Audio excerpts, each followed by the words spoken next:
तव चकाकिलन स्तुतिरम्बिके सकल शब्दमयी किल ते तनु निखिल मूर्तिषु मे भवदन्वयो मनसि जासु वही प्रसरासु च इति विचिन्त शिवे शमिता शिवे जगति जातमयत्न वशादिदं स्तुतिर्जापर्चन चिन्तन वर्जिता न खलु काचन कालकलास्ति मे अखंड मंडलाकारं व्याप्तं येन चराचरं तत्पदं दर्शितं येन तस्मै श्री गुरुवे नमः। नमस्कार, स्वागत है आपका आचार्यवाणी में। मैं आचार्य डॉक्टर विक्रमादित्य आपके साथ हूँ। आज का विषय है तुला राशि वालों के लिए जुलाई के अंतिम काल में ग्रहों का योगायोग किस प्रकार से रहेगा, कहाँ से होगा लाभ, कहाँ होगा थोड़ा सा सावधानी बरतने की ज़रूरत, समझ लीजिए। देखिए, आपकी राशि के दृष्टिकोण से कई ग्रहों का परिवर्तन का योग बन रहा है, चाहे वो बुध हो, चाहे वो कहीं ना कहीं इस वक्त आपकी राशि में शनि महाराज का खेल हो, चाहे बृहस्पति का खेल हो, सब परिवर्तन की तरफ जा रहे हैं। लेकिन बुध का ये परिवर्तन आपकी राशि में रुका हुआ धन वापस मिलने की संभावना बनाता दिखाई दे रहा है। निवेश और पुराने कार्यों से आर्थिक लाभ के संकेत इस वक्त आपकी राशि में बनते दिखाई दे रहे हैं। आपको अपनी शक्ति को पहचानने का प्रयास करना चाहिए। नौकरी इत्यादि में वरिष्ठ अधिकारियों का सहयोग मिलने की संभावना दिखाई देती है। नए रास्ते आपको प्राप्त होने के योग, कुछ न कुछ बदलने की तरफ आपका मनोमस्तिष्क जाता दिखाई दे रहा है। यदि व्यापार की बात में की जाए तो समाज जो साझेदारी काम, फैशन, कला, डिज़ाइनिंग, मीडिया, कानूनी कार्य इत्यादि में आपको विशेष तौर पे ऑनलाइन व्यवसायों में लाभ की उम्मीद बनती दिखाई देगी। संपर्क की यदि बात करें तो प्रभावशाली लोगों से मुलाकात करके भविष्य में नए अवसर दिलने के योग बनते दिखाई दे रहे हैं। इसलिए थोड़ा सोशल सर्कल बनाने का प्रयास करें। जीवन साथी का सहयोग मिलता दिखाई दे रहा है। संबंधों में मधुरता स्थापित करने के योग बन सकते हैं। दोस्त आपके लिए कहीं ना कहीं सहायक सिद्ध होते दिखाई दे रहे हैं। कहाँ से हानि हो सकती है, इस बात का ध्यान रखें। निर्णय लेने में यदि देरी करी तो कहीं ना कहीं, क्योंकि शनि महाराज अस्त है, बृहस्पति अस्त है, तो निर्णय लेने में देरी हो सकती है और वो कहीं ना कहीं अच्छे अवसर हाथों को निकालने का योग बना सकती है। तो हाथों को से अवसर को निकलने ना दें। अनावश्यक खर्चे बढ़ते दिखाई दे रहे हैं। विलासिता, यात्रा, सामाजिक कार्यक्रमों में खर्चे अत्यधिक कहीं ना कहीं आप पे पनौती पड़ते दिखाई दे रहे हैं। स्वास्थ्य के मामले में थोड़ा ध्यान रखें। कमर, किडनी, त्वचा, शुगर जैसी बीमारियों की समस्याओं पर पूरी तरह यदि ग्रसित हों तो ध्यान देते हुए कार्य करें। इस वक्त थोड़ा कहीं ना कहीं ग्रह उठापटक करते दिखाई दे रहे हैं। बिना लिखे हुए कोई कार्य न करने का प्रयास करें। पूर्ण तरह से एग्रीमेंट पर ध्यान देते हुए कार्य करें। छोटी छोटी बातों में, संबंधों में तनाव आने की स्थिति बनती दिखाई दे रही है। इस वक्त विशेष तौर पर आपको अपने ग्रहों को ठीक करने के लिए ग्रह परिवर्तन की तरफ जो खेल रच रहे हैं उनके उपायों को सही दिशा में अवश्य करने का प्रयास करना चाहिए। बिना सोचे समझे कोई कार्य न करें, इस बात का ध्यान रखो।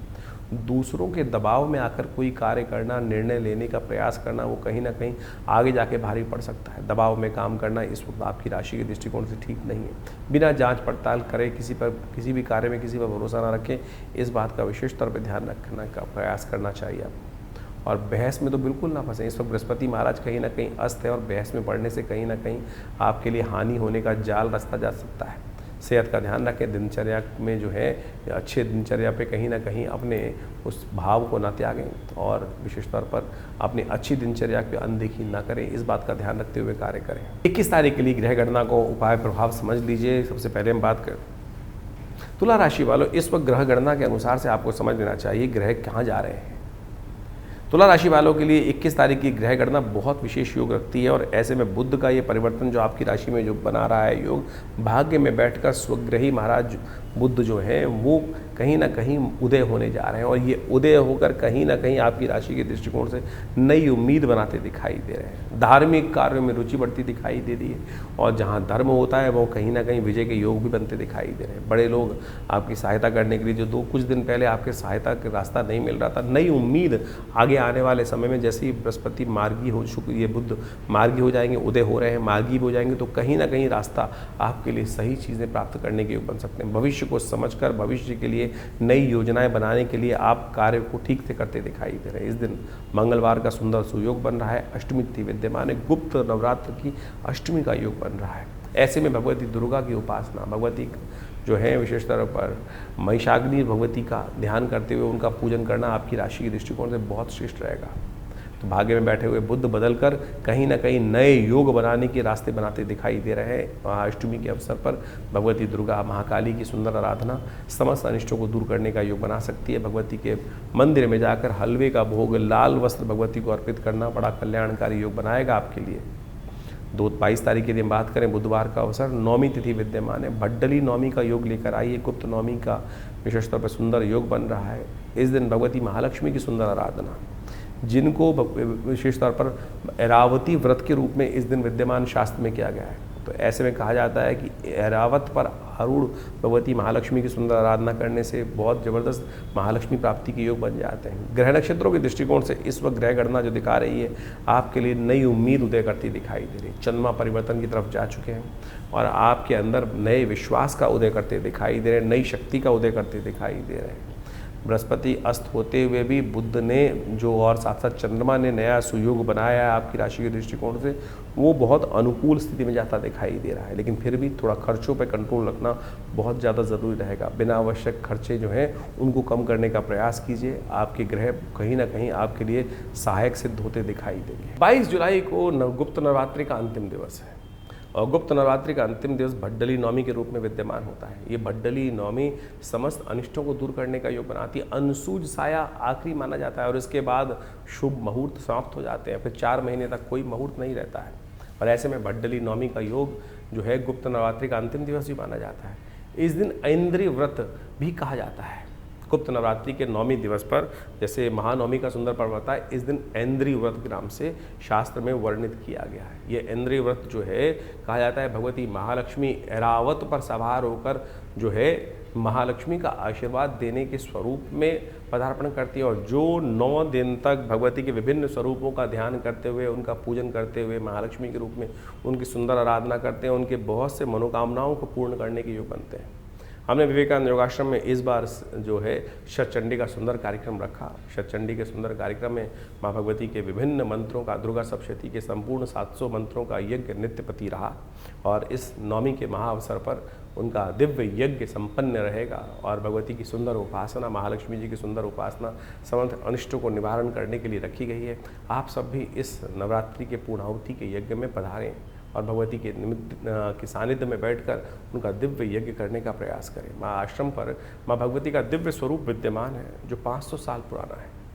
जी हाँ, 500 साल प्राचीन शिव विग्रह जो है, जो 1947 में पाकिस्तान के क्षेत्र मुल्तान से हमारे आश्रम पर पधारा और वहाँ उनको आज उनकी सुंदर प्रतिष्ठा, सुंदर उनकी ही सानिध्य में नित्य प्रति 8 घंटे यज्ञ चलता है और पूरे जो नवरात्र में सुंदर रूप से यज्ञ उनके सानिध्य में रखा गया है। आप उसकी कम से कम अंतिम वेला में सुंदर रूप से अंतिम यज्ञ के अवसर पर अपने स्थान को आरक्षित करें। माँ भगवती के दिव्य यज्ञ में दुर्गा सप्तशती का जो संपूर्ण यज्ञ रहेगा उसमें एक भाग लें। माँ भगवती की कृपा से हमने ऐसा देखा है कि अनेक मनोकामनाओं को सिद्धि करने के लिए, जीवन के कष्टों को दूर करने के लिए भक्तों के जीवन में सुंदर सुयोग बन जाता है। तो माँ भगवती की वैष्णवी देवी का सुंदर दर्शन करते हुए इस सुंदर योग पर, ऐसे दिव्य जो अवसर पर भड्डली नौमी अनसूत साया माना जाता है। जो भी भगवती के समक्ष इस दिन सुंदर आराधना के रूप में करके यज्ञ इत्यादि के द्वारा अपनी आहुति समर्पण करते हैं, मनोकामना सिद्धि के योग बन जाते हैं। तो आप भी आइए, सादर आमंत्रित हैं इस यज्ञ में। जो फ़ोन नंबर्स नीचे चल रहे हैं उनमें फ़ोन करके अपने स्थान को आरक्षित करें। यज्ञ से भगवती की मन से अपनी मनोकामना रखिए, मनोकामना पूर्ति के सुंदर योग बनेंगे। 23 तारीख की ग्रह गणना को भी समझ लीजिए। तुला राशि वालों के लिए ग्रह गणना क्या बन रही है। बृहस्पतिवार का अवसर है, नौमी थोड़ी अधिकता की तरफ चलेगी, 2 दिन नौमी पड़ने का योग बन रहा है और ऐसे में गजकेसरी योग का निर्माण भी आपकी राशि में होता दिखाई दे रहा है और ये गजकेसरी योग कहीं ना कहीं आशीर्वाद से मेवा प्राप्त करने का योग बनाता दिखाई दे रहा है। कई बार हमारी अपनी बुद्धि साथ नहीं देती है तो हमको दूसरों की ज्ञान से सहायता लेने का प्रयास करना चाहिए। इस वक्त ऐसा ही योग आपकी राशि में बनता दिखाई दे रहा है। जितना आप लोगों के ज्ञानवान लोगों के साथ में रह के काम करोगे उतना बढ़िया आपकी राशि में कहीं ना कहीं लाभ का रास्ता खुलता दिखाई दे रहा है। आने वाले 2-3 दिन खास तौर पर आपके लिए सही मायने में आशीर्वाद से मेवा प्राप्त करने के योग बनाते दिखाई दे रहे हैं। तो इसलिए अच्छे बुद्धिमान योग लोगों का साथ देते हुए, बुद्धिमान लोगों के साथ बैठकर, मूर्खों के साथ ना बैठना। ग्रह नक्षत्रों के दृष्टिकोण से जो लोग आज ज़्यादा कहीं ना कहीं जो है, जिनका एक्सपीरियंस आपके साथ अच्छा नहीं रहा है, उनके साथ कहीं ना कहीं टाइम बर्बाद करने से नुकसान होने के योग बन सकते हैं। बृहस्पतिवार का अवसर है, हो सके तो केले का पूजन करने का प्रयास करें। किसी देवस्थल में जाकर केले को दान करने का प्रयास करें, वो आपके लिए बहुत अनुकूल रहेगा। 24 तारीख का दिन बृहस्पतिवार के बाद शुक्रवार का दिन पड़ रहा है। दशमी तिथि इस दिन विद्यमान है और इस दिन सबसे बड़ा परिवर्तन आपकी राशि के दृष्टिकोण से यदि माने तो बृहस्पति बुध ग्रह का मार्गी होना है। बुध ग्रह भाग्य में बैठकर अभी जो अस्त अवस्था में चल रहे थे, वक्री अवस्था में चल रहे थे, अब मार्गी भी हो गए हैं, उदय भी हो गए हैं और आपकी राशि के दृष्टिकोण से सेवा से मेवा प्राप्त करने के योग बनाते दिखाई दे रहे हैं। आपकी राशि में ऐसा योग बन के जा रहा है कि जितने बड़े लोगों की सेवा करोगे, बड़े लोगों का आशीर्वाद देकर आगे बढ़ने का प्रयास करोगे, उतना ज़्यादा आपकी किस्मत सही रास्ते पर आपको जगाने के योग बना सकती है। इस वक्त सेवा से मेवा प्राप्त करने के योग आपकी राशि में बनते दिखाई दे रहे हैं। यात्रा लाभकारी सिद्ध हो सकती है, सही दिशा में मार्गदर्शन, धार्मिक कार्यों में रुचि बढ़ेगी तो कहीं ना कहीं भाग्य से रास्ते प्राप्त करने के योग बन सकते हैं। सत्य मानना, किस्मत को आजमा के देख सकते हो। धर्म का अपनाने का प्रयास करो, भगवान का आशीर्वाद, पिता का आशीर्वाद, बड़े लोगों का आशीर्वाद देकर काम करोगे तो जो लोग आपके विमुख जा रहे थे, कहीं ना कहीं आपकी राशि के दृष्टिकोण से इस वक्त वही आपकी सहायता प्रदान करने के लिए आने वाले कुछ दिन में आपके लिए जो है कदम आगे बढ़ाते दिखाई दे रहे हैं। तो इस वक्त उनकी सहायता करने का आप प्रयास करें, आपके लिए बहुत सुंदर सुयोग बनता दिखाई दे रहा है। इस वक्त आपकी राशि के दृष्टिकोण से आपको कुछ खास उपाय करने की ज़रूरत है। साबुत मूंग की दाल को पक्षियों के लिए थोड़ा डाल दिया करो, ये आपके लिए बहुत श्रेष्ठ उपाय है। इसका सानिध्य लेकर आपके लिए सुंदर रास्ता बनता दिखाई देगा और हो सके तो गौ सेवा यदि आप कर लो तो आपके लिए और सुंदर रास्ते बनते दिखाई देंगे। आपकी राशि के दृष्टिकोण से ये दो उपाय आपके लिए बहुत कल्याणकारी सिद्ध हो सकते हैं। 25 तारीख शनिवार का अवसर और इस दिन एकादशी तिथि विद्यमान है। देव शयनी एकादशी, देव शयन होने वाला है। भारतीय संस्कृति में ये दिन बहुत महत्वपूर्ण रखता है। देव शयन जिस दिन कहा जाता है कि सत्ता भगवान विष्णु से छोड़ देते हैं और भगवान शिव अपना लेते हैं और यह भी मेट सकें त्रिपुरारी भगवान शंकर समस्त अनिष्टों को दूर करने का योग बड़ी सरलता से बना देते हैं। आपकी राशि के दृष्टिकोण से सुंदर जो है योग बना हुआ है, जिसको कीर्ति योग बोला जाता है आपकी राशि में, और वो योग आपकी राशि के दृष्टिकोण से बता रहा है कि जितने सरल होकर कार्य करने का प्रयास करोगे, उतना जितना अपने पर विश्वास कर अपने जो परिवार के लोगों पर विश्वास करके कार्य करने का प्रयास करोगे, जितने विनम्र होकर कार्य करने का प्रयास करोगे, उतनी किस्मत आपका साथ देती चली जाएगी। और जितना रूढ़िवादी रहोगे, मैं ज़्यादा करोगे, अहंकार में काम करोगे, दूसरों का किसी का अपमान करने का प्रयास करोगे, भाग्य उतना सो जाएगा। इस बात को ध्यान रखते हुए कार्य करने की ज़रूरत है। शनिवार का अवसर है और आपकी राशि के दृष्टिकोण से देखा जाए तो शनि बड़ी विचित्र स्थिति में जा रहे हैं, 2 दिन बाद वक्री होने वाले हैं और ऐसे में विशेष तौर पर ध्यान करते हुए कार्य करने की ज़रूरत है। किसी का अपमान आपके द्वारा ना हो, इस बात का ध्यान रखते हुए कार्य करने की ज़रूरत है। सुंदर रूप से भगवान विष्णु की सुंदर पूजन करें। हो सके तो भगवान विष्णु को इस दिन पंचामृत से स्नान कराकर उनको शैया देने का प्रयास करें, कमल के पुष्प पर उनको सुलाने का प्रयास करें, उनका आशीर्वाद मिलेगा तो आपके जीवन में आप शांति प्राप्त करने का सुंदर सुयोग बन जाएगा। 25 जुलाई को देवशयनी एकादशी है। कि देवशयनी एकादशी भारतीय संस्कृति के अनुसार से देखा जाए तो अद्भुत पर्व है। देव भी शयन के लिए जाते हैं। सोचें कि देव शयन जो हो रहा है वो क्या कर रहा है। कहा जाता है शास्त्रीय दृष्टिकोण से, जो हमारे यहाँ चतुर्मास आता है, कि उस समय में कोई भी शुभ कार्य निषेध मत दिए जाते हैं। संत महात्मा इत्यादि अपना भ्रमण बंद कर देते हैं। वर्षा ऋतु आ जाती है, वर्षा ऋतु में कहा जाता है कि एक जगह स्थान पर अपना ज्ञान अर्जन करने का प्रयास करना चाहिए, भगवान की स्तुति करनी चाहिए।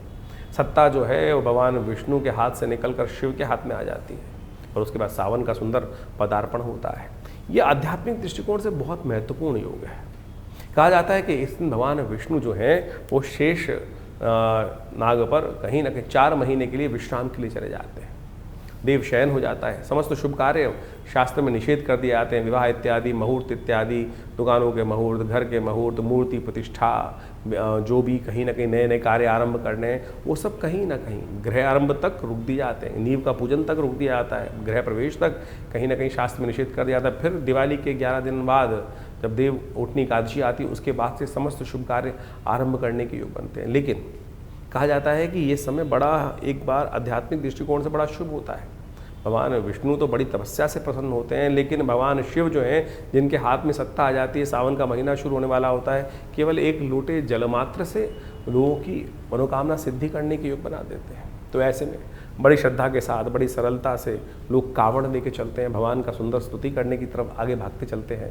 जगह जगह से लोग गंगा जी से, जमुना जी से, कहीं ना कहीं विभिन्न तीर्थों से जल ला लाकर अपने क्षेत्र में जो भगवान इष्ट हैं उनको जल अर्पित करने का प्रयास करते हैं। समस्त भोले भंडारी को प्रसन्न करने का प्रयास करते हैं।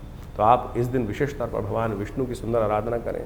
शालिग्राम शिला में विशेष तौर पर उनका षोडशोपचार पूजन, गंगा जल से, कपूर से, कचरी से, चंदन से, इनसे पंचामृत बनाकर भगवान का सुंदर अभिषेक करें भगवान शालिग्राम जी का, और उसके बाद उनका विशेष स्तर पर वस्त्र इत्यादि अर्पित करें। उनको शयन के लिए समस्त वस्त्र इत्यादि अर्पित कर कर सुंदर रूप से तुलसी दल से उनका पूजन कर कर ओम नमो भगवते वासुदेवाय, ओम नमो नारायणाय, इस प्रकार से इन विभिन्न मंत्रों से उनको समस्त सामग्री 16 जो चीज़ें हैं उनको धीरे धीरे अर्पित करने का प्रयास करना चाहिए। यदि पुरुष सूक्त याद हो, ओम सहस्रसी रेखा पुरुखा सहस्राक्ष सहस्रपाद सभूमिग्वं सर्वतस्पित्वात्र तिष्ठत् दशांगुलम पुरुकाय वेदग्वं सर्वं यद्भूतं व्यच भाव्यम माउता। इस प्रकार से यदि वेद मंत्र याद हो तो आपकी तारीख में तो आपको विभिन्न यूट्यूब चैनल्स पे इन सब के 16 मंत्र मिल जाते हैं पुरुष सूक्त के, जो भगवान को अति प्रिय स्तोत्र माना जाता है। उनके द्वारा भगवान का सुंदर स्तवन कर कर आप अपनी मनोकामनाओं की सिद्धि का योग बहुत सुंदर रूप से बना जाते हैं। कहा जाता है कि जो जीवन में किसके कष्ट चल रहे हों, मनोकामना पूर्ण नहीं हो रही हो, बार बार कहीं ना कहीं विघ्न आ रहे हों, ऐसे में भगवान विष्णु को शैया प्रदान जो करते हैं, कमल के पुष्पों की शैया, पीले वस्त्रों की शैया, और तो और शास्त्र में तो बहुत कुछ वर्णित है। अपनी श्रद्धा के अनुसार से भगवान विष्णु को इस दिन शैया प्रदान करने से जीवन के बहुत से कष्ट जो कांटों वाली सेज पर जो हम लोग को चलते हुए दिखाई देते हैं, कहीं ना कहीं हर भी जहाँ कदम बढ़ाएं कहीं ना कहीं विघ्न, कहीं ना कहीं रुकावट, कहीं ना कहीं कांटे कांटे रुकावटें जीवन में आती हैं। तो ऐसे में इस दिन जो देवशयनी एकादशी के दिन भगवान को शैया अर्पित करने का जो कार्य करते हैं, उनके बहुत से जीवन के कष्ट दूर होने के योग बन जाते हैं। इस दिन भगवान विष्णु को विशेष तौर पर कमल के पुष्पों से बनी हुई शैया प्रदान की जानी चाहिए। उनको पीले वस्त्र अर्पित करने का प्रयास किया जाना चाहिए। कमल के पुष्पों का बना हुआ तकिया भगवान को अर्पित करने का प्रयास किया जाना चाहिए। तो इस प्रकार से भगवान का सुंदर पूजन कर कर मनोकामना सिद्धि के सुंदर सुयोग बनने चाहिए। 26 तारीख रविवार का अवसर, द्वादशी तिथि विद्यमान है, और यदि हम देखें तो तुला राशि वालों के लिए बहुत ही विचित्र ग्रह बनते दिखाई दे रहे हैं। शनि इस दिन वक्री होने जा रहे हैं। शनि महाराज पिछले करीब 1.5 साल से आपकी राशि के दृष्टिकोण, 1.25 साल से जहाँ चल रहे थे, उन्होंने एक नई गति अपना दी थी और आपकी राशि में परिवर्तन का योग बना के चुके थे। अब होने जा रहे हैं वक्री, और ये वक्री होना जब 20 अंश के आसपास के शनि हो गए हैं तो बड़ी विचित्र दौर से गुजरते दिखाई दे रहे हैं। ऐसे में गलत रास्ते की गलत नतीजे आपके जीवन में उत्पन्न करने के योग बना सकते हैं। गलत लोगों का सानिध्य, गलत दोस्तों का गलत संगत कहीं ना कहीं आपके लिए भारी पड़ सकती है। 4 महीने, 1-2 दिन नहीं, 4.5 महीने के लिए ये शनि का वक्री होना आपकी राशि के दृष्टिकोण से बहुत ज़्यादा सावधानी से कार्य करने की ज़रूरत है। आपकी राशि के दृष्टिकोण से जितना गलत तरफ जाओगे उतने गलत, चाहे रोग हो, चाहे वो कहीं ना कहीं आपके लिए कष्ट देने के योग, विशेष तौर पर बनाने की स्थिति बनाने के योग बना सकते हैं। आपको खास तौर पर ध्यान रखना पड़ेगा, गलत लोगों की संगत में ना पड़ने की ज़रूरत है। आपकी राशि के दृष्टिकोण से आपकी राशि में इस वक्त राज्य से भय दिखाई देता है। कहीं ना कहीं राज्य के अधिकारी कहीं ना कहीं गलत चीज़ों में आपके लिए परेशान करने के योग बन सकते हैं। ऐसे में विशेष तौर पर बड़ी सावधानी के साथ कार्य करने की ज़रूरत है। इस वक्त आपकी राशि के दृष्टिकोण से आपको बड़ी सीधी रास्ते पे चलने की ज़रूरत है। बहुत ज़्यादा रिस्क लेने से आपको बचना चाहिए, नहीं तो सीधा चलता हुआ समय कहीं ना कहीं अनिष्टकारी हो सकता है। देखिए, शनि का वक्री होना, बुध का बृहस्पति का कहीं ना कहीं अस्त हो जाना, दोनों कहीं ना कहीं आपकी राशि के दृष्टिकोण से एक ही समय में योग बना रहे हैं। इस वक्त आपकी राशि के दृष्टिकोण से आपको अपने आप को थोड़ा सा किसी भी इन्वेस्टमेंट वाले कार्य से बचने का प्रयास करना चाहिए।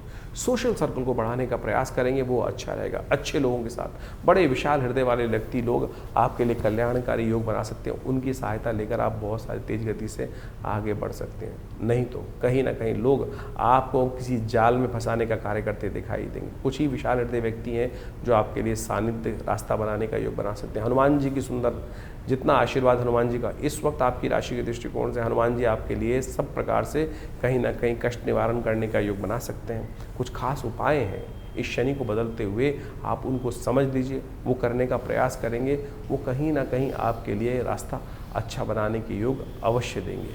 26 जुलाई को शनि महाराज वक्र अवस्था में जाने वाले हैं और ये करीब करीब 10 दिसंबर तक वक्री अवस्था में ही चलेंगे।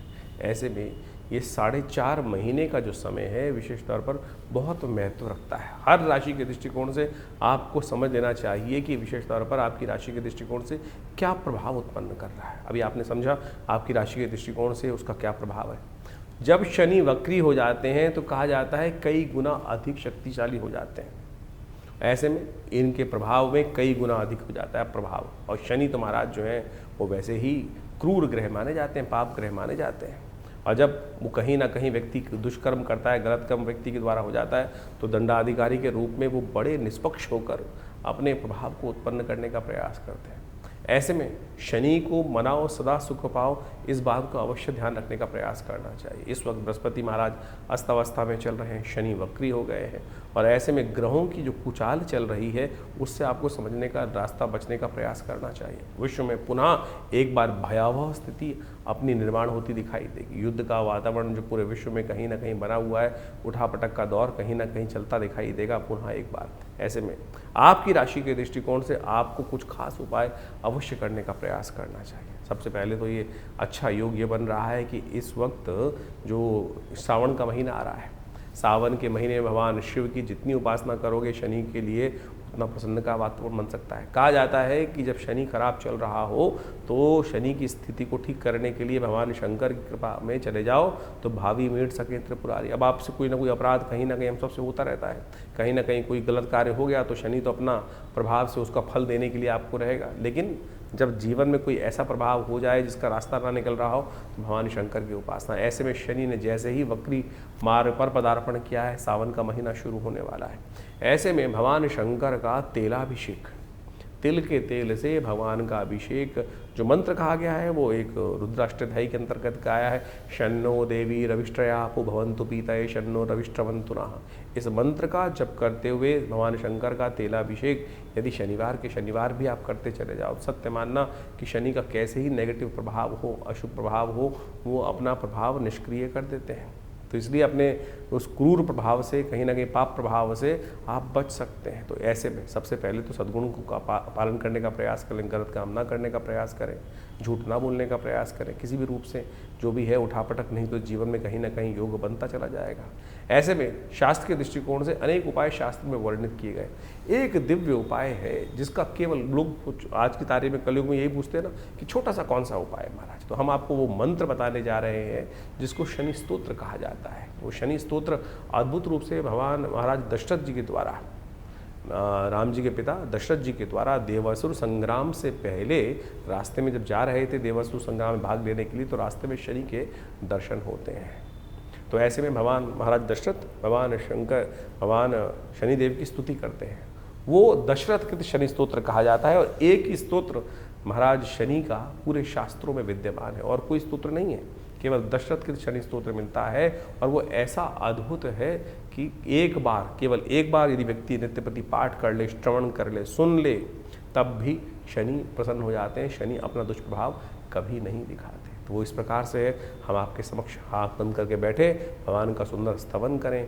ओम नमः कृष्णाय नीलाय शितिकंठ निभाय च, नमः कालाग्निरूपाय कृतांताय च वै नमः, नमो निर्मांस देहाय दीर्घमश्रुजटाय च, नमो विशाल नेत्राय शुष्कोधर भयाकृते, नमः पुष्कल गात्राय स्थूल रोमणे यत वै नमः, नमो दीर्घाय शुष्काय कालम दृष्ट नमोस्तुते, नमस्ते कोडराक्षाय दुर्निरीक्षाय वै नमः, नमः घोराय रुद्राय भीषणाय कपालिने, नमस्ते सर्वभक्षाय बलिमुख नमोस्तुते, सूर्यपुत्र नमस्तेस्तु भास्करे भयदाय च, अधोदृष्टे नमस्तेस्तु संवर्धक नमोस्तुते, नमो मंदगते तुभ्यं हृस्तंशाय नमोस्तुते, तपसा दग्धदेहाय नित्यं योगरताय च, नमो नित्यं क्षुधार्ताय अतृप्ताय च वै नमः, ज्ञानचक्षु नमस्तेस्तु कश्यपात्मज सूनवे, तुष्टो ददासि वैराज्यं रुष्टो हरसि तत्क्षणात्, देवासुरमनुष्याश्च सिद्धिविद्याधरोरगा, त्वया विलोकिता सर्वे नाशं यान्ति समूलता, प्रसादं कुरु मे देव वराहोऽहमुपागता, एवं अस्तु तदा सौरिग्रहराजो महाबला। ये इस प्रकार से शनि स्तोत्र है। यदि इसका एक बार नित्य प्रति श्रवण कर ले, एक बार, और इसका यज्ञ कर लिया जाए तो कहने ही क्या है। तो इस स्तोत्र का नित्य प्रति यदि आप एक बार श्रवण करते चले जाए, हमने आपके समक्ष ये कह के दिखा दिया है, सुना के दिखा दिया है, तो यदि आप केवल इसको भी सुन लें नित्य प्रति, धीरे धीरे आप उसको अच्छे से याद भी कर सकते हैं। सत्य माने हमने ऐसे ऐसे दिव्य लोग देखे जिनकी कुंडली में भयावह स्थिति शनि की बनी हुई थी, दशा भी चल रही थी, 7.5 भी चल रही थी, और ऐसे में उनको दिव्य शनि स्तोत्र का पाठ करने को कहा गया, और जब देखा कि वो कब शनि आया, कब शनि चला गया, उसका कोई प्रभाव, एक नया पैसा खर्च नहीं। लोग हज़ारों रुपए खर्च करके बहुत सारे अनुष्ठान, बहुत सारी चीज़ें, पता नहीं कौन कौन से नग पहनाने की बात करते हैं। ये शनि का दिव्य स्तोत्र ऐसा है कि जिसका आप नित्यप्रति पाठ कर लें, सत्य माने आपके जीवन से कष्ट दूर हो जाएंगे। इसके अलावा विशेष तौर पर हनुमान चालीसा अपने आप में एक साबर मंत्र है। हनुमान जी को तो विशेष तौर पर शनि का जी के द्वारा दिया गया आशीर्वाद है। जब रावण के दासत्व से शनि को भगवान हनुमान जी ने मुक्त कराया, तब आशीर्वाद दिया शनि ने, कहा कि जो आपके भक्त होंगे महाराज, उनको कभी मैं कष्ट नहीं दूंगा। तो यदि आप हर शनिवार को इन 4.5 महीनों में हनुमान जी को चूल्हा चढ़ा दें, हनुमान जी को देसी घी का सिंदूर मिलाकर चूल्हा चढ़ा दें और साथ में हनुमान चालीसा का एक पाठ कर लें, तब भी आपके जीवन में शनि महाराज का नेगेटिव प्रभाव नहीं होगा। बहुत सीधे साधे उपाय हैं। हींग लगे ना फिटकरी, रंग चोखा हो, और आप पता नहीं कहाँ कहाँ भ्रमित होकर लाइनों में लगकर पता नहीं क्या क्या स्थिति में करते चले जाते हैं। तो आप इसको अपनाने का प्रयास करें। और यदि स्वास्थ्य खराब चल रहा हो, क्योंकि शनि जब वक्री होते हैं तो कहीं ना कहीं एक्सीडेंट का योग भी बना देते हैं, और ऐसे में कहीं ना कहीं शरीर में आदि व्याधि, कहीं ना कहीं कुछ समस्याएं उत्पन्न करने के योग बनाते हैं। तो ऐसे में आपको जब शनि वक्री चल रहे हों तो हर करीब करीब महीने में एक बार अपने वजन के बराबर सतनाजे का दान, 7 अन्न का दान अवश्य करने का प्रयास करना चाहिए। उसमें काली उड़द जरूर होना चाहिए। कोशिश ये करें 7 अन्न ले ले, चावल, गेहूं, कहीं ना कहीं इन सब में काला उड़द, 7 अन्न मिलाकर एक साबुत काला उड़द जरूर डालने का प्रयास करें। और फिर किन्हीं गरीब आदमियों को अवश्य, जो जरूरतमंद व्यक्ति हों, उनको अवश्य दान करने का प्रयास करें। ये आपके लिए अद्भुत रूप से कार्य करेगा, समस्त कष्टों को दूर करने का योग बनाएगा। तो आप इन उपायों को कर इन 4.5 महीनों में आप तमाम शनि के दुष्प्रभावों से बच सकते हैं। इसके साथ साथ एक दिव्य प्रयोग और भी है। इस शनि के मंत्र से सिद्ध किया हुआ ये काला धागा, ये काला धागा आप अपने उल्टे पैर में धारण कर लीजिए। ये शनि का दिव्य उपाय है। भारतीय संस्कृति के अनुसार से जो जिसको कहा जाता है कि शनि के मंत्र से सिद्ध करा हुआ ये धागा आपकी समस्त प्रकार से रक्षा करने का दिव्य उपाय। शास्त्र में अनादिकाल से लोग कहीं ना कहीं धागे बांधते आए हैं, लेकिन शनि का धागा पैर में बांधने का प्रयास किया जाना चाहिए, क्योंकि शनि सबसे पहले चाल बिगाड़ते हैं। सबसे पहले चाल बिगाड़ते हैं। जब चाल बिगड़ती है तो चरित्र अपने आप कहीं ना कहीं बेढंगा होता चला जाता है। तो ये दिव्य धागा शनि का जो है, शनि के मंत्र से सिद्ध करा हुआ है। यदि आप अपने उल्टे पैर में बांध दें, जिस घर में कोई बच्चा है, अब दिन भर बच्चा कहीं ना कहीं घूमता रहता है, कभी गाड़ी, कभी घोड़ा, कभी मोटरसाइकिल, कभी स्कूटर, और हर रोज आपकी अगर राशि में शनि का बुरा प्रभाव चल रहा है, तो कैसे उसकी रक्षा कर सकते हैं। दिव्य ये शनि का एक रक्षा कवच के तौर पर ये कार्य करेगा। तो आप कोशिश ये करें, इसको किसी जातक के उल्टे पैर में, स्त्री चाहे पुरुष, बांध लें तो शनि से बहुत सारी चीज़ों से रक्षा करने के दिव्य रास्ते अपने आप प्राप्त हो सकते हैं। तो ऐसे छोटे छोटे उपाय आप जो को वर्णित किए हैं, तो आप 4.5 महीने में इस शनि के नेगेटिव प्रभाव से अवश्य बचने का प्रयास करेंगे तो शनि की कृपा से बहुत सारी रक्षा के रास्ते आपको अवश्य प्राप्त हो जाएंगे। तुला राशि वालों के लिए 27 तारीख का दिन सोमवार का अवसर, त्रयोदशी तिथि विद्यमान है, रवि योग उस दिन विद्यमान रहेगा। ग्रह नक्षत्रों के दृष्टिकोण से आपकी राशि में देखें तो पुरुषार्थ से लाभ प्राप्ति करने के योग बनते दिखाई दे रहे हैं। आपके अकेले ही कर्म से कहीं ना कहीं बहुत सारे लोग दबते दिखाई देंगे। सही समय में सही बुद्धि का उपयोग आपको करने का प्रयास करना चाहिए। और आपकी राशि में ऐसा योग बन भी रहा है कि कोई ना कोई आपका मित्र, कोई ना कोई आपकी सहायता करने के लिए सही समय पर आपके साथ खड़ा हो सकता है। लेकिन समय का सदुपयोग आपको अवश्य करने का प्रयास करना चाहिए। इस समय आपकी राशि के दृष्टिकोण से समय ऐसा चल रहा है कि कहीं ना कहीं व्यर्थ कामों में आपका समय बर्बाद होने की तरफ, व्यर्थ जाने की तरफ आपका समय जाता दिखाई दे रहा है। इसलिए समय का सदुपयोग करना आपके लिए सबसे ज़्यादा ज़रूरी है।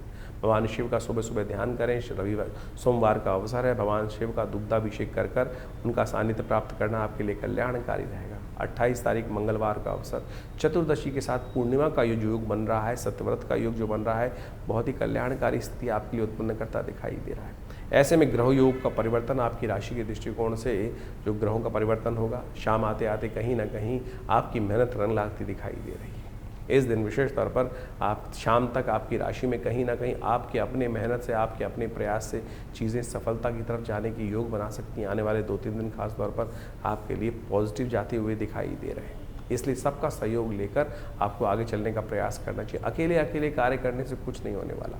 कई बार हमको सरलता से लोगों के साथ दोस्ती निभाने के लिए भी कार्य करने का प्रयास करना चाहिए, सबको साथ लेके चलने का प्रयास करना चाहिए। कई बार हम अकेले अपनी गति को तेज करके आगे बढ़ सकते हैं, लेकिन सबको साथ लेके चलेंगे तो कहीं ना कहीं उनके साथ से हमको भी आनंद प्राप्त करने के योग, हमको भी कहीं ना कहीं सोशल लाइफ का रास्ता बनता दिखाई देगा। हनुमान जी का सुंदर दिवस है, मंगलवार का अवसर है और ये तिथि बहुत विशेष ग्रह योग को लेकर आई है, इसको समझ लीजिए। इस दिन विशेष तौर पर हनुमान जी का सुंदर स्तवन कल्याणकारी योग बनाएगा। 28 तारीख को मंगलवार का सुंदर सुयोग बन रहा है और इस दिन चतुर्दशी और पूर्णिमा का योग बन रहा है। सत्यव्रत भी इसी दिन किया जाने का सुंदर रास्ता बनता दिखाई दे रहा है। देखिए, आपकी राशि के दृष्टिकोण से हमने आपको बहुत सारी चीज़ें बताने का प्रयास किया। ऐसे में कई बार जो ग्रहों का खराब योग चल रहा होता है उसको ठीक करने का रास्ता है। देखिए, इस संसार में भगवान की कृपा से, गुरु की कृपा से समस्त अनिष्ट दूर हो जाते हैं। और कैसे उन शनि महाराज वक्री चल रहे हैं इस समय में, और बृहस्पति महाराज भी कहीं ना कहीं अस्त चल रहे हैं, तो गुरु का सानिध्य चाहिए। और आषाढ़ की पूर्णिमा गुरु पूर्णिमा के रूप में जानी जाती है। और इस दिन जो है, यदि मंगलवार के दिन सुंदर योग जो बन रहा है, सुबह पुण्य तिथि जो बन रही है वो बन रही है विशेष तौर पर चतुर्दशी तिथि, और शाम को जो है सूर्यास्त के बाद में ग्रहों का परिवर्तन होने का योग बनेगा। चंद्रमा भी विशेष तौर पर आप मान के चलें बृहस्पति के सम्मुख आके विराजमान हो जाएंगे, और साथ साथ पूर्णिमा तिथि भी विद्यमान हो जाएगी। और गुरु पूर्णिमा जिसको कहा जाता है, उसका चांद भी पूरी रूप से इस दिन निखर कर आएगा। आषाढ़ का चंद्रमा है जो निकल कर आएगा, और आषाढ़ का चंद्रमा कहा जाता है 16 कला पूर्ण माना जाता है। और ऐसे में जब ये चंद्रमा की रोशनी होती, कभी बादलों के पीछे आती है और कभी बादलों से निकल कर खुले आसमान में साफ साफ दिखाई दे जाती है। तो कभी जो बादल हैं कभी साफ साफ हैं, और ऐसे में चंद्रमा का दर्शन करते हुए भगवान का सुंदर पाठ करना, सुंदर कांड का पाठ करना, हनुमान जी का सुंदर स्तवन करना। हनुमान जी का सुंदर पाठ जब करते हैं तो तुलसी बाबा ने लिखा है, जय जय जय हनुमान गुसाई, कृपा करहु गुरुदेव की नाही। इस संसार में हनुमान जी से बड़ा गुरु कौन हो सकता है, जो आपको भक्ति का मार्ग प्रशस्त करने का प्रयास कर रहा है।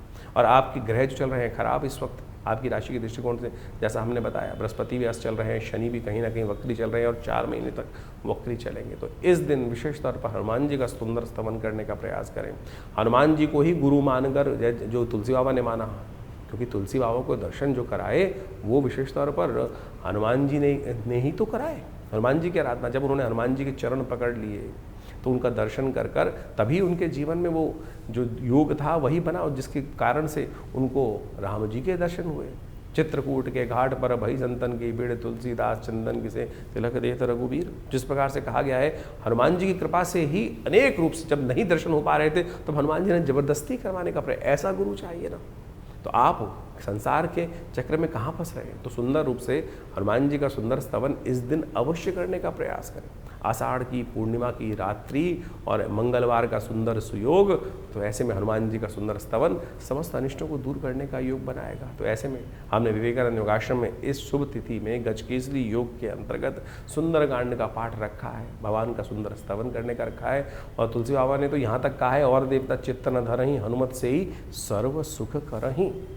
तो सुंदर रूप से इस कार्यक्रम में भाग लें, हनुमान जी का सुंदर स्तवन करें। सवामणि का भोग रहेगा, हनुमान जी का सुंदर यज्ञ रहेगा, और हनुमान जी के गुरु के रूप में जो स्वीकार कर लेगा उसका तो बेड़ा पार होना परम सुंदर रूप से है। संकट कटे मिटे सब पीरा, जो सुमरे हनुमत बल बीरा। तो अपने समस्त अनिष्टों को दूर करने के लिए इधर उधर मत भटको, हनुमान जी का सुंदर स्तवन करने का प्रयास करो।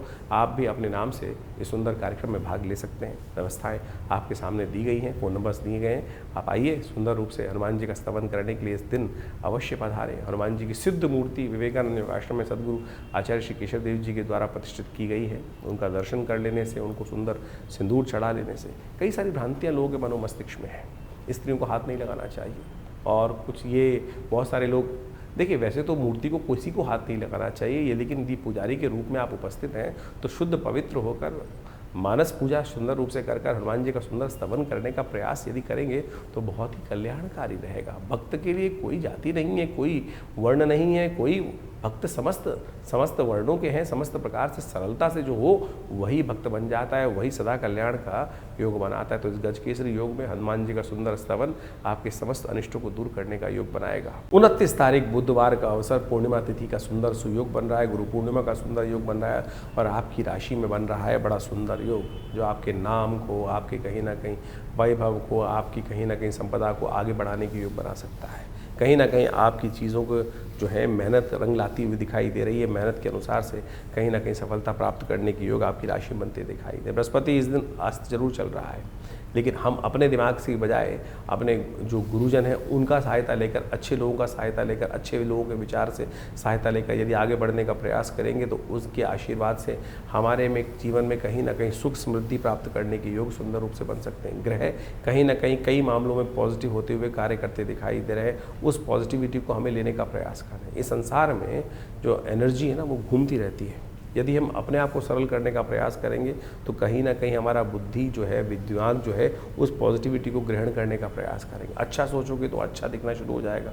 नेगेटिव देखते चलोगे तो नेगेटिव कहीं ना कहीं दिखना शुरू हो जाता है। तो गुरु पूर्णिमा का अवसर पॉजिटिविटी ग्रहण करने का अवसर है। इस पॉजिटिविटी को आंख बंद करके थोड़ा ध्यान करते हुए कार्य करने का प्रयास कीजिए।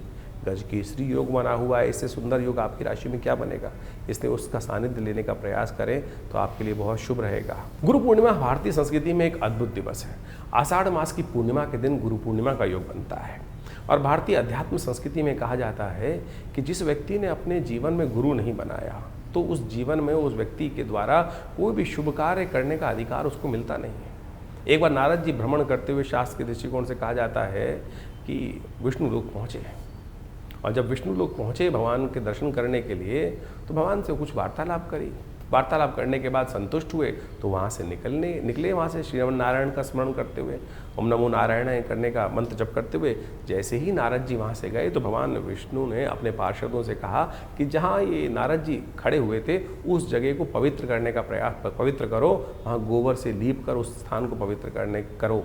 ये स्थान अपवित्र हो गया। बाई चांस देव योग से नारद जी देव ऋषि थे, वापस आ गए भ्रमण करते हुए। कुछ और मन में शंका हुई और देखा तो जहाँ वो खड़े थे उसको पवित्र किया जा रहा है भगवान की आज्ञा से। तो उन्होंने भगवान के समक्ष बड़ा विचित्र प्रश्न किया, क्या प्रभु मैं अपवित्र हूँ जो आपने मेरे जहाँ स्थान पर खड़ा था?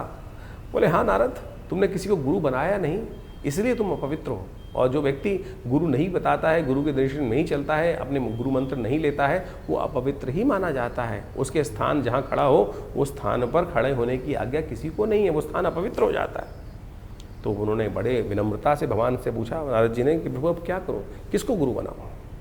तो उन्होंने कहा किसी को भी गुरु बना सकते हो, तुम्हारी श्रद्धा है, जिसको तुम गुरु बनाओगे उसके अनुसार से चलने का प्रयास करो। जीवन में समस्त अनिष्टों को दूर करने का योग बन जाएगा, आपके जीवन में कल्याण का योग बनेगा।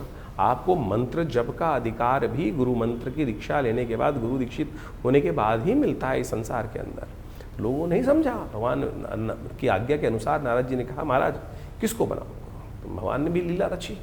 भगवान ने लीला इस प्रकार संसार को ज्ञान देने के लिए रची। कहा जाता है भगवान ने कहा नारद तुम पृथ्वी लोक पे जाओ और जो सबसे पहले व्यक्ति मिले उसी को अपना गुरु मानो और फिर उनसे दीक्षित होकर उनका मंत्र जप करके उन्हीं से आगे जीवन की दशा लेने का प्रयास करो। फिर आओगे तो फिर पवित्र माने जाओगे। नारद जी भूलोक आते हैं और वहाँ मृत्यु लोक में उनको सबसे पहले एक व्यक्ति जिसके दर्शन होते हैं प्रभु की माया थी। वो दर्शन होते ही एक व्यक्ति, गाँव का व्यक्ति, गरीब व्यक्ति रास्ते में जा रहा था, चप्पल उसने सिर पे रखी हुई थी और अब भगवान की आज्ञा थी, सबसे पहले उन्हीं के दर्शन हुए तो उन्होंने ही नमन किया महाराज। अब भगवान की आज्ञा के अनुसार से, भगवान की माया के अनुसार से उन्होंने को नमन किया और कहा महाराज आप मुझे आपको मैं अपना गुरु धारण करना चाहता हूँ। तो सीधे साधे व्यक्ति ने कहा कि महाराज मेरे की क्या बिसात, मैं आपको शिक्षा दूँ? आप तो स्वयं इस सुंदर स्वरूप में विद्यमान है, मेरी क्या बिसात? लेकिन बोले नहीं मेरी इच्छा है, मैं आपसे ही दीक्षित हूँ।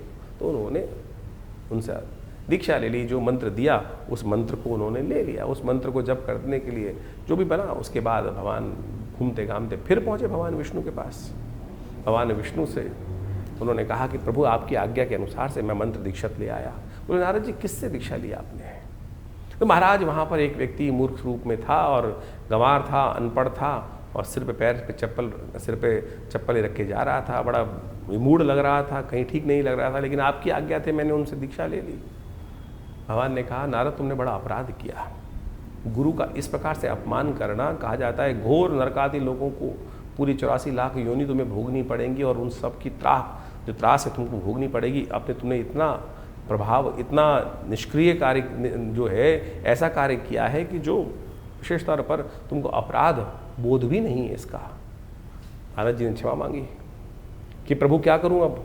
बोले तुम गुरु के सानिध्य में ही जाओ और वो जो बताएं उस कार्य को करने का प्रयास करो, तब जाकर इस जो 84 की योनि का जो चक्र है उससे निकल सकते हो। नहीं तो तुमको 84 लाख योनि भोगनी पड़ेंगी, उसमें जीवन निर्वाह करना पड़ेगा, फिर उस काल को भोग के बाद ही तुम हमारे दर्शन के लिए आ सकते हो। अब नारद जी को पटक दिया गया, वापिस उस जगह पर लाकर नारद जी देव इच्छा से, प्रभु की इच्छा से फिर दोबारा गुरु के सानिध्य में पहुँचते हैं और उनके समक्ष बैठकर अपने समस्त भाव को उपस्थित करते हैं। तो उस व्यक्ति ने सुना नारद जी को और कहा, नारद चिंता क्यों करते हो, क्यों चिंता तुमको? इसका कारण, इस कष्ट का निवारण बहुत आसान है।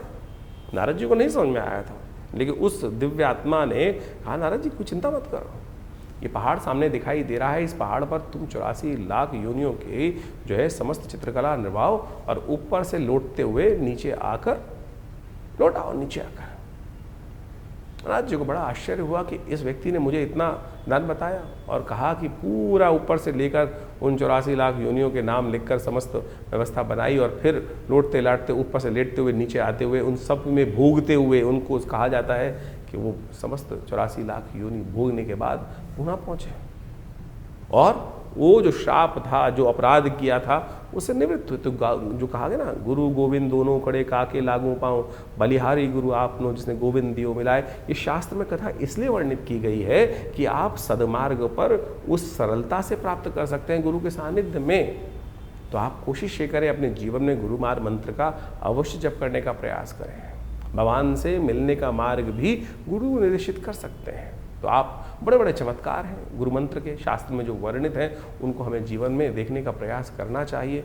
जीवन के कष्ट, इस संसार के कष्ट गुरु मंत्र के द्वारा है। कबीर जैसे संतों ने भी, जिनको कहा जाता है कि वो अध्यात्म में फंसते ही नहीं थे, वो तो विशेष तौर पर कहा जाता है कि जिस प्रकार से राम को भी उपासना करने का मंत्र जो उन्होंने जपा, जिस प्रकार से उनको नास्तिकवाद की बात की जाती है, उन्होंने भी रामानंद जी के चरणों में लेटकर उनके मुख से जो राम नाम निकला उसको ही गुरु मंत्र मानकर दीक्षित होकर उनका जप करने का प्रयास किया। अब लोगों ने उस मंत्र दीक्षा को भी नहीं समझ पाए तो कहानी के रूप में तो आप सत्य माने कुछ और लोग मान देते हैं। भ्रांति उत्पन्न करना बड़ा आसान है, सरलता जीवन में मार्ग पे चलना बड़ा मुश्किल माना जाता है। इसलिए कोशिश ये करें, इस कथा के माध्यम से हमने गुरु मंत्र की दीक्षा का, गुरु का चमत्कार आपके समक्ष रखने का प्रयास किया है। मंत्र दीक्षा बड़ी चमत्कारी होती है। मंत्र दीक्षित लेने के बाद सत्य माने वो जागृत मंत्र ही आपका कार्य करेगा, नहीं तो जपते रहो मंत्र, लाखों मंत्र, हजारों मंत्र लोग जपते रहते हैं लेकिन वो कार्य नहीं करते। कारण है मंत्र दीक्षित नहीं है। जिस व्यक्ति ने वो स्वयं मंत्र गुरु ने जपा ना हो, उस मंत्र को देने का अधिकार भी किसी व्यक्ति के पास नहीं होता है। तो अनेक अनेक प्रकार के मंत्र हैं, शास्त्रों में लाखों मंत्र विद्यमान हैं। आपके लिए कौन सा योग्य है, कौन सा मार्ग आपके लिए चलना श्रेष्ठ है, किस मार्ग पर चलकर आपको सफलता मिलेगी, किस मार्ग पर चलना आपके लिए भारी हो सकता है, वो आपकी योग्यता के अनुसार गुरु ही बता सकते हैं। तो इसलिए भारतीय संस्कृति में गुरु के जो है, जिसको कहा जाता है अंधकार से प्रकाश की तरफ जाने का, ज्ञान का मार्ग दिखाने वाली जो दिव्य आत्मा है वो गुरुजन कही जाते हैं। इसलिए उनकी जो है दीक्षा हमें अवश्य लेने का, उनका सानिध्य अवश्य लेने का प्रयास करना चाहिए। अब एक अपवाद और भी है इसके साथ साथ कि गुरु कितने बनाए जाए। अनेक गुरु बना सकते हैं आप, अनेक गुरुओं की कोई बात। दत्तात्रेय भगवान ने इस संसार में उपस्थित होकर 24 गुरु बनाए, जिससे जहां जो शिक्षा मिले उसको अपने गुरु के रूप में, सदगुरु के रूप में आप स्थान देने का प्रयास करें। कोई इसमें भांति नहीं है। भ्रांति ये करने का प्रयास करते हैं। आज तो बाजार बन गया है, आज तो ये संसार हो गया, गुरुआ तू गलियां फिरे घर घर कंठी देत। आज तो मंत्र माइक के द्वारा दीक्षाएं मंत्र दे दी जाती हैं, तो वो गुरु मंत्र नहीं हुआ। आप गुरु बनाते हैं व्यक्ति को जहां मेरे मन की शंकाओं हो, मैं सीधा जाकर उनके पास बैठ के, उनके सानिध्य में बैठकर उनसे वो मंत्रणा कर कर अपने जीवन के उस लक्ष्य की जहां कष्ट आ रहा है बात करके दूर कर सकूं। लेकिन ऐसे स्थितियों में जिनके दर्शन करने भी दुर्लभ है, फोटो में ही दर्शन हो सकते हैं, टीवी पे ही दर्शन हो सकते हैं, फिर वो मंत्र दीक्षा क्यों? आपको भटकने की आवश्यकता नहीं। प्रभु स्वयं आपके जीवन में उस व्यक्ति को उपस्थित कर देते हैं। दत्तात्रेय भगवान ने रास्ते में चलते चलते दीक्षा प्राप्त करी। वैश्य तक को गुरु माना, श्वान तक को गुरु माना, अग्नि तक को गुरु माना, वायु तक को गुरु माना। आपकी सरलता की आवश्यकता है। एकलव्य का कथा आपके समक्ष उपस्थित है, कहीं नहीं भटके।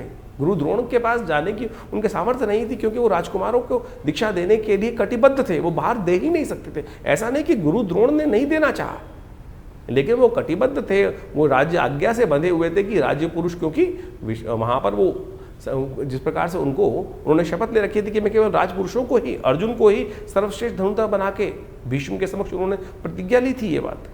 लेकिन एकलव्य ने ऐसा उदाहरण उपस्थित किया कि गुरु की मूर्ति बनाकर ही उन्हीं से समस्त दीक्षा मूर्ति के माध्यम से ही ले ली। तो साध्य जो है, जो साधक है, उसको अपनी साधना पर चलने के लिए उस साध्य की तरफ जाना है। साध्य तो हर जगह अवेलेबल है, हर जगह उपस्थित है जो साध्य है, जिसको करना है। आपको अपनी साधना को दृढ़ करने के लिए विश्वास चाहिए, तो इस विश्वास को जगाने का प्रयास करो। गुरु पूर्णिमा वो पर्व है जो आपके मन की उन शंकाओं को दूर करने का प्रयास करती है। तो इस गुरु पूर्णिमा पर अवश्य मंत्र दीक्षा लें, गुरु का सानिध्य लेने का प्रयास करें। भगवान की इच्छा से समस्त कष्टों को दूर करने का योग आप अवश्य बना पाएंगे। 30 तारीख बृहस्पतिवार का अवसर है और इस दिन ग्रह नक्षत्रों के दृष्टिकोण से देखें तो सावन का सुंदर सुयोग बनकर तैयार हो रहा है, सावन का आरंभ हो रहा है। और आपकी राशि के दृष्टिकोण से सावन का शुभारंभ जो हो रहा है आपके लिए कीर्तिदायक योग में होता दिखाई दे रहा है। और ऐसे में ये कीर्तिदायक योग आपके लिए निष्फल नहीं जाता दिखाई दे रहा। आपको उस योग, कई बार क्या होता है हमारे राशि के दृष्टिकोण हमको समझ में नहीं आता दिन कौन सा अच्छा है। ज्योतिष विज्ञान के माध्यम से हम समझ सकते हैं अब पॉजिटिव समय चल रहा है या नेगेटिव समय चल रहा है।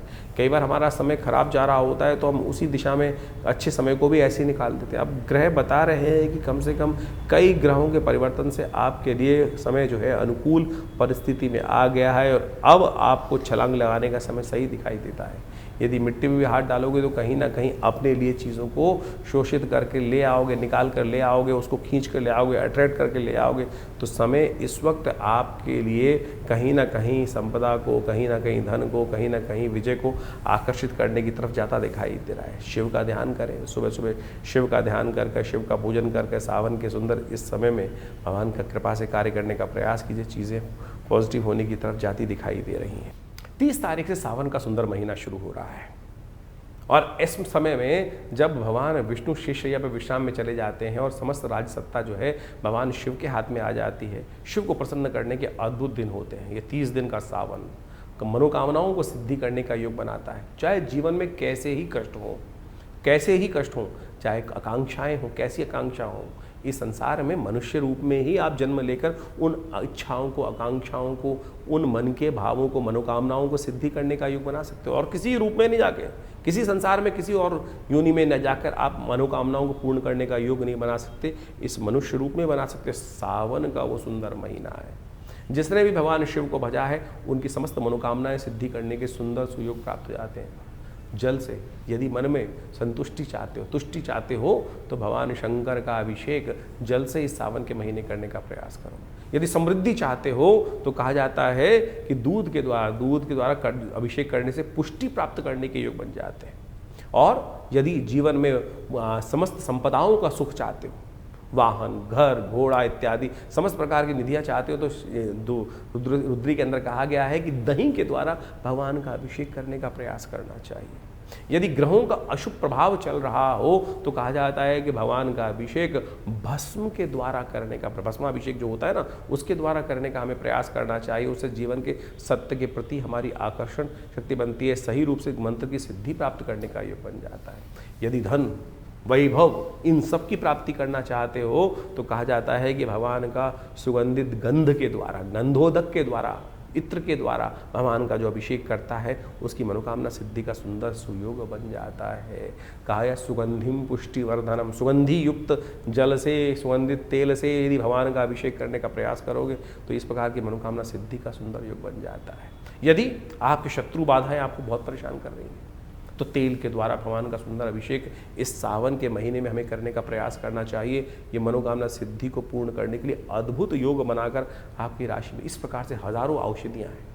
शहद के द्वारा, पुष्पों के द्वारा, मट्ठे के द्वारा, इच्छू रस के द्वारा, गन्ने के रस के द्वारा, दूध के द्वारा और तो और अनार के रस के द्वारा, विभिन्न विभिन्न औषधियों के द्वारा अनेक मनोकामनाओं की सिद्धि के लिए समय समय पर लोग यज्ञ इत्यादि रुद्राभिषेकात्मक यज्ञ करने का सुंदर प्रयास करते हैं जीवन के समस्त कष्टों को दूर करने के लिए। यदि स्वास्थ्य संबंधी समस्या चल रही हो तो कहा जाता है कि दूध के द्वारा भगवान शंकर के महामृत्युंजय मंत्र का जप करते हुए इस सावन के महीने में यदि अनुष्ठान किया जाए तो भगवान की कृपा से कैसी ही दिव्य कोई परेशानी हो जो कहीं ना कहीं ठीक ना हो रही हो, उसके भी ठीक होने के रास्ते प्राप्त हो जाते हैं। तो हमने विवेकानंद योगाश्रम में इन पूरे 30 दिनों में, सावन के पूरे 30 दिनों के लिए नित्यपति शाम को रुद्राभिषेक रखा है। सामूहिक तौर पर समस्त भक्तगण एकत्र होकर भगवान शंकर का रुद्र अष्टाध्यायी के द्वारा नित्यपति भगवान का अभिषेक विवेकानंद योगाश्रम में हम हमारे द्वारा स्वयं समस्त भक्तों के साथ मिलकर किया जाएगा। भगवान का बड़ा दिव्य, बड़ा विशाल भगवान शंकर का शिवलिंग है और उनका पूजन हम बड़ी श्रद्धा के साथ समस्त लोग मिलकर करते हैं। आप भी स्वयं इस कार्यक्रम में भाग लेने के लिए नित्यपति आश्रम पर पधार सकते हैं। ये सावन का सुंदर सुयोग आया है और इस समय ग्रहों की स्थिति बड़ी विकसित चल रही है। एक जीवन में क्षणभंगुर है जीवन, कभी भी कहीं ना कहीं एक छोटी सी त्रुटि से पता नहीं कहाँ से कहाँ जीवन की दिशा मुड़ जाती है। भगवान की कृपा से, भगवान के सानिध्य में रहकर हमको क्षण क्षण को जीवन को जीने का प्रयास करना चाहिए। दिल्ली में विवेकानंद योगाश्रम में भगवान के मनोकामना सिद्धि मंदिर में भगवती के सानिध्य में बहुत दिव्य भगवान का शिवलिंग पर नित्यपति भगवान का रुद्राभिषेक रहेगा। शाम को रोज 6 बजे के आसपास ये रुद्राभिषेक आरंभ होता है। आप भी आइए, यज्ञ में भाग लें, भगवान का रुद्राभिषेक भी करें और भगवान की कृपा से इस पूरे सावन में छोटे से कर्म से भगवान को रुद्राभिषेकात्मक यज्ञ कर भगवान को प्रसन्न करने का सुंदर सुयोग अपने जीवन में प्राप्त करें। 31 तारीख का दिन शुक्रवार के साथ जो ग्रहों का योगा लोग लेके आए, सावन का दूसरा दिन है। सावन के मास की द्वितीया तिथि कृष्ण पक्ष की आरंभ हो गई है और सुबह सुबह ग्रह परिवर्तन की तरफ आपकी राशि में विजय का योग बनाते हुए दिखाई दे रहे हैं। इस विजय के योग में चीज़ों को हमें विजय की तरफ ले जाना पड़ता है। बैठे बैठे विजय किसी को नहीं मिलती है, इस बात का ध्यान रखें। ग्रहों ने योगा योग बना दिया, समय ने माहौल को बना दिया, वातावरण क्रिएट कर दिया। अब उठकर चलकर आपको ही आगे बढ़कर चीज़ों को पकड़ने का प्रयास करना चाहिए। इस वक्त बहुत सारे जो बंद दरवाजे थे खोलने के रास्ते आपकी राशि में बनाकर खड़े कर दिए हैं ग्रह योगों ने। आप बहुत सारे अच्छे लोगों के पास जाकर संपर्क साधने का प्रयास करोगे तो वो खड़े होकर आपका स्वागत करने का सुयोग बना सकते हैं। लेकिन पहला प्रयास आपकी तरफ से ज़रूरी है, इस बात का ध्यान रखना। इस वक्त आपकी राशि में वीरता के योग, कीर्ति के योग, विजय के योग बहुत सुंदर रूप से बनकर तैयार हो रहे हैं। सावन का दूसरा दिन है, कावड़ यात्रा का मुहूर्त, पहला मुहूर्त इसी दिन बनता है। तो ऐसे में कोशिश ये करें भगवान अपने घर से ही भगवान शिव की तरफ चलें और भगवान शिव का सुंदर पूजन करने का प्रयास करें। जल से भी भगवान को अर्पित करने का प्रयास करोगे, सुंदर जल भी, तो भगवान आपको आशीर्वाद देंगे और आपकी विजय, आपके जीवन में सुख का पदार्पण करने का योग बन जाएगा। तो जुलाई के अंतिम में आपने ग्रहों का प्रभाव समझा, आपकी राशि के अनुसार से कितना महत्वपूर्ण परिवर्तन, चाहे वो शनि का परिवर्तन हो रहा हो, चाहे बुध का पहले उदय होना और फिर मार्गी हो जाना, बहुत महत्वपूर्ण प्रभाव इनका आपको आने जीवन में प्रभाव देखने को मिल सकता है। ऐसे में बृहस्पति अस्त अवस्था में चल रहे हैं, शनि एक बार पुनः वर्ष के अनुसार से वक्री हो गए हैं और ये 4 महीने से ज़्यादा वक्री रहेंगे। ऐसे में पुनः एक बार स्थिति विश्व में कहीं ना कहीं कोलाहल वाली उत्पन्न करने के योग, ये शनि का वक्री होना और साथ साथ ऐसे में इनका विभिन्न ग्रहों के साथ योगा योग जो बन रहा है वो प्रभाव उत्पन्न करता दिखाई दे रहा है। समय समय के अनुसार से हमको ज्योतिष का लाभ अवश्य लेने का प्रयास करना चाहिए। ऐसे में विशेष तौर पर ग्रहों के योगा योग के अनुसार से उनका जो महत्वपूर्ण परिवर्तन मिलता है, शास्त्र में वर्णित ऋषियों मुनियों के अनुभव के आधार पर जो उनके निदान चिकित्सा विज्ञान के अनुसार से बताए गए हैं, ग्रहों के मंत्र के माध्यम से बताए गए, वो हम आपके समक्ष समय समय पर उपस्थित करते रहते हैं। सत्य मानिए, व्यक्ति के हाथ में कर्म करना ही है, उसका फल तो परमात्मा के हाथ में ही है, कर्म के अनुसार से फल बनता है। लेकिन फिर भी परमात्मा की कृपा से जो बड़े से बड़े भयावह योग कुंडली में बन रहे होते हैं वो कब किस प्रकार से क्षण में गायब हो जाते हैं पता नहीं चलता। इस बात को हमें अच्छे समझना चाहिए। गोचर का प्रभाव तो आपने अच्छे समझा, लेकिन आपकी जन्मपत्री पे किस प्रकार से उन ग्रहों के परिवर्तन का प्रभाव पड़ रहा है, दशाओं का, अंतरदशाओं का। ऐसा नहीं है कि जन्मपत्री के अनुसार से हम जब तक ना देखें गोचर के अनुसार से सब प्रभाव चलेगा। मूलतः गोचर का प्रभाव हर जन्मपत्री पर, हर व्यक्ति विशेष पर अवश्य होता है, लेकिन मूलतः जन्मपत्री जो है वो विशेष तौर पर कौन से ग्रह योग के अनुसार से किस प्रकार के आप योग बना रहे हैं, कैसे बन रहे हैं। ऐसा समझें कि जैसे जनमानस में तो लाखों करोड़ों आदमी हैं, अब व्यापक आपदा आई, कुछ कष्ट घटा, कहीं आंधी आया, कहीं तूफान आया, उस क्षेत्र में आया, बहुत भयावह स्थिति थी, लेकिन सब लोगों का अहित नहीं हुआ, कुछ का उद्धार भी हो गया। कोरोना काल की महाकाल आया, ऐसे महा विपदा आई, लेकिन सब लोगों के उस क्षेत्र में, एक क्षेत्र में बहुत ज़्यादा विपदा थी, सारे नहीं मरे, सारों के जीवन में कष्ट नहीं आया, किसी के जीवन में उत्थान के योग भी बने। कारण क्या था? वो आपका अपना मूल कर्म, आपकी अपनी मूल जन्मपत्री के निष्कर्ष से कि आपके लिए कौन सा समय अच्छा चल रहा है, कौन सा समय खराब चल रहा है।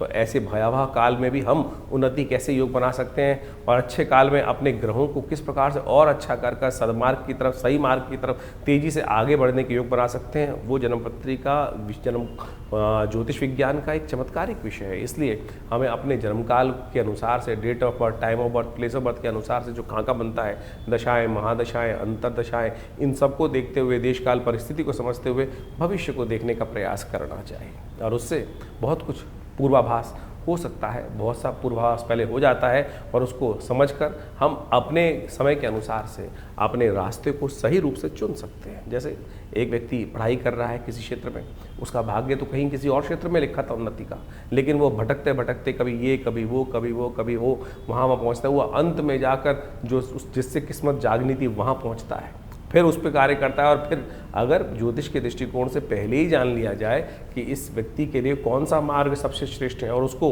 अपना लिया जाए, तो आप अवश्य सही समय पर सही चीज़ों को पहचान कर कार्य को ठीक कर सकते हैं। तो यही ज्योतिष विज्ञान का, ज्ञान का यही लाभ है, इसी को लाभ उठाने का प्रयास करना चाहिए। सकल पदार्थ है जगमाही, कर्महीन पुरुष पावत नहीं। तुलसी बाबा ने ऐसे ने कर्म, ज्योतिष विज्ञान जो है वो वास्तविक तौर पर ज्ञान के अनुसार से, विज्ञान के अनुसार से शोध कर ऋषियों का कर्म है और उन्होंने इतना सुंदर सिद्धांत बना के रखा, तो उसको आपको लाभ उठाने का प्रयास करना चाहिए, चीज़ों को समझने का प्रयास करना चाहिए और ज्ञानवान लोग सही समय को पहचान कर उसके अनुसार से कार्य जो कर लेते हैं तो जीवन में बहुत जल्दी भाग्योदय के योग बन जाते हैं। हर कोई यही पूछना चाहता है कि भाग्योदय कब होगा, वो आपका जन्म बताएगा, समय बताएगा कब भाग्योदय होने की चांसेस हैं, कैसे हम अपने समय को सदुपयोग में लगाएं, सही कार्य करें। और ऐसे में तो बहुत सारे अच्छे अच्छे योग बन रहे हैं इस समय में। अभी आप मान देखें गुप्त नवरात्रि का योग इसमें आरंभ हुआ इस जुलाई के अंतिम में, और उसके बाद जो सुंदर योग बन रहा है देवशयनी एकादशी के बाद श्रावण का, सावन के महीने का सुंदर सुयोग बनकर आया है। कहा जाता है भगवान विष्णु जब शेषशय्या पर विश्राम के लिए चले जाते हैं तो समस्त सत्ता जो है शिव के हाथ में आ जाती है। ऐसे में शिव की सुंदर आराधना कर भगवान का नित्यपति रुद्राभिषेक कर अपने बहुत से जीवन के कष्ट आप जो जिसको कहा जाता है रुद्रा अभिषेकात्मक यज्ञ जो है उसको कर आप सही रूप से भगवान की कृपा प्राप्त कर सकते हैं। भगवान तो एक लोटे से प्रसन्न हो जाते हैं जल के। तो आप कोशिश ये करें, इन समस्त जो आपको रास्ते बताए हैं उनको समझें, उनके द्वारा जीवन में सही मार्ग को चुनने का प्रयास करें। और विवेकानंद योगाश्रम में इस अवसर पर कई सारे समय समय पर कार्यक्रम होंगे, उनके बारे में हम आपको अवगत समय समय पर कराते रहते हैं। आइए साथ में भगवान का आराधना करने का सुंदर सुयोग बनाएं और जीवन के कष्टों को दूर करने का बड़ा सुंदर मार्ग, बड़ी जो सरलता से हमारे जीवन में प्राप्त हो सकता है। फिर क्यों भटकें इधर उधर। तो इसलिए कोशिश ये करें, सही मार्ग को चुनने का प्रयास कीजिए, भगवान की कृपा से कल्याण होगा, समस्त जीवन के कष्टों को दूर करने का सुयोग बनेगा। पर विवेकानंद योगाश्रम के माध्यम से हमने बहुत सारी पुस्तकों का प्रकाशन किया है, क्या क्यों कैसे और कब, चमत्कारों की कुंजी, इसके साथ देखिए क्या कहते हैं सपने, और चमत्कारिक योग मुद्रा विज्ञान, और तो और ऐसे ऐसे विषय हैं, मानो या ना मानो। ये ऐसे अद्भुत पुस्तकें हैं कि जिनके माध्यम से आप बहुत सारे रहस्यों को जीवन में समझ सकते हैं। अब इस पुस्तक के बारे में बात करें, क्या क्यों कैसे और कब, जीवन में क्या करें क्या ना करें, खाना कब खाएं कब ना खाएं, पानी कैसे पिएं कब ना पिएं। आज आप सोशल मीडिया पे इतनी भरमार हो गई है, हर कोई अपने अपने अनुसार से आपको चीज़ों को समझाने का प्रयास कर रहा है। कोई कहता है सुबह उठते पानी पियो, कोई कहता है मत पियो, क्या तो कोई कहता है क्यों पियो, पानी भी विकार उत्पन्न करते हैं। कितना पानी पीना चाहिए, कब नहीं पीना चाहिए, ये योग विज्ञान के माध्यम से भारतीय संस्कृति में इतनी सुंदर तरह से बताया गया है। आज इतनी विचित्र विडंबना हो गई है कि सबके सब कहीं ना कहीं कुछ ना कुछ निर्दिष्ट करते चले जा रहे हैं। कोई एक व्यक्ति कुछ बोलता है, कोई कहता है दूध पीना चाहिए, कोई कहता है दूध नहीं पीना चाहिए, कोई कहता है पानी कितना पीना चाहिए। हमने इस पुस्तक के माध्यम से, योग विज्ञान के माध्यम से ऊषा पान विधि कही गई है।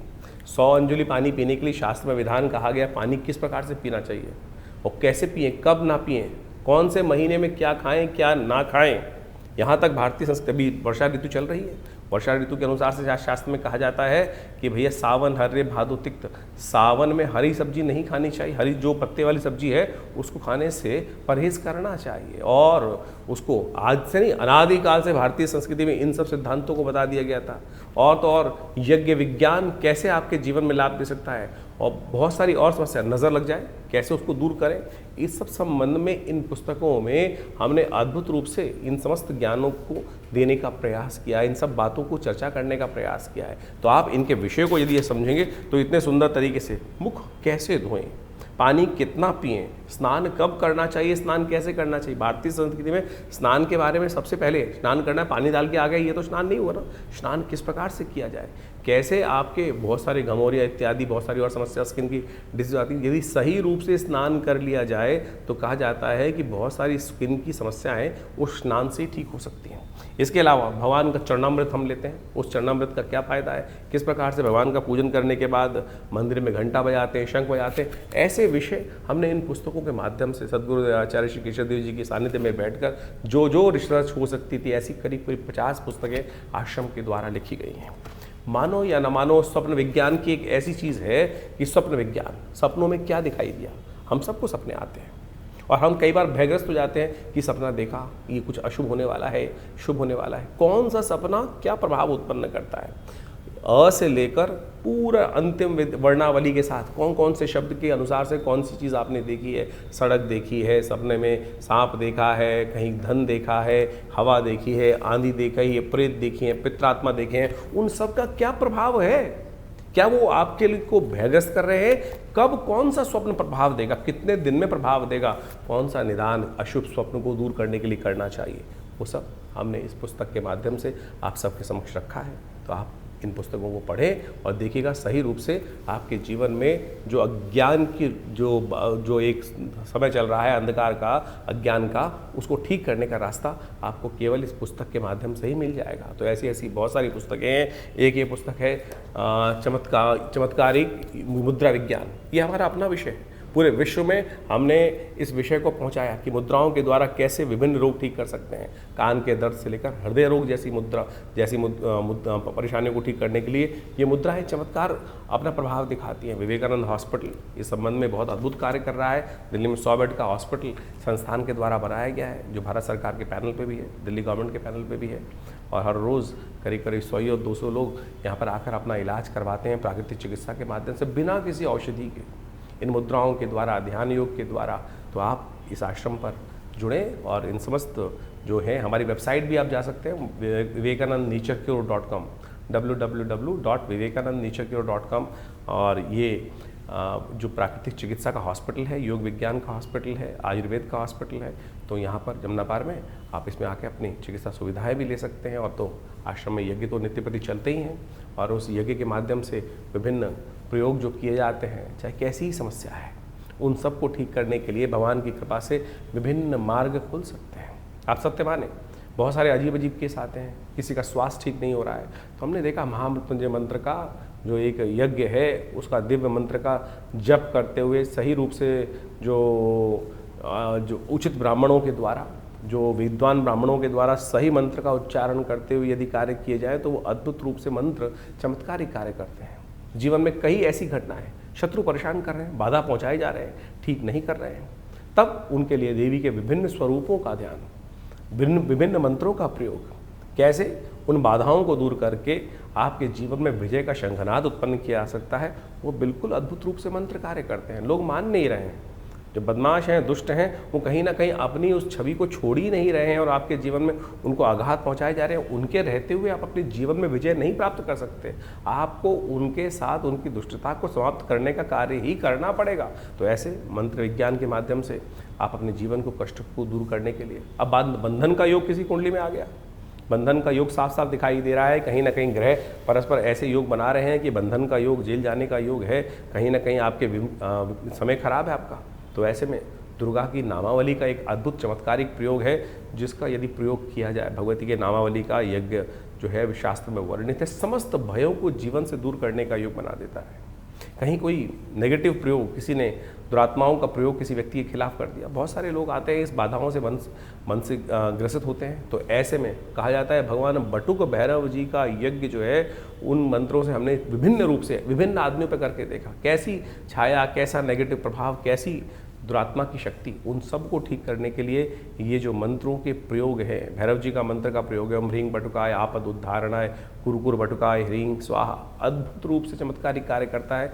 उन कष्टों को दूर करने का योग अद्भुत रूप से बना देता है। ग्रह बाधाओं का समस्याएं है, ग्रह बाधा ऐसी हैं कि एक के बाद एक, कोई शनि खराब है, कोई मंगल खराब है, तो उनका जप किया जाए ना, सही रूप से उच्चारण करते हुए, यज्ञ करते हुए, उनका दशांश यज्ञ करके उनका मार्जन इत्यादि समस्त पद्धति को अपनाते हुए जो कार्य किए जाते हैं वो पूर्ण रूप से सही रूप से सफलता की तरफ व्यक्ति की मंशा के अनुसार से कार्य करने का सुंदर कार्य करते हैं। मंत्र विज्ञान कपोल कल्पित नहीं है, सत्य है, लेकिन विधि के अनुसार से, शास्त्र के अनुसार से हमें करने का प्रयास किया जाना चाहिए, तब जाकर समस्त मनोरथों को सिद्ध करने का। दिखावा नहीं है। आज पूरे जो सोशल मीडिया के अंदर हम देखें, दिखावा किया जा रहा है, इतनी जबरदस्ती पद्धति को बनाया जा रहा है, कहाँ कहाँ किस किस प्रकार से दिखावा करके बहुत सारी चीज़ें, लेकिन जो मूल मंत्र जप है वो नहीं हो रहा है। मूल मंत्र जप नहीं हो रहा है। यज्ञ के नाम पर अभी इतने ज़बरदस्त खतरनाक वीडियोस, मैं कहूँगा खतरनाक इसलिए बोल रहा हूँ कि विधि निषेध है ही नहीं उसमें। आहुत मंत्र में यज्ञ में आहुति देने के लिए मुद्राएं हैं। इस मृगी मुद्रा के द्वारा शांतिक पौष्टिक कर्मों में आहुति देने का है। और बड़े बड़े महंत महात्मा इत्यादि बैठे हुए जो तसलों से, प्लेटों से आहुति यज्ञ में डलवा रहे हैं। क्या करवा रहे हैं? अनिष्ट करवा रहे हैं।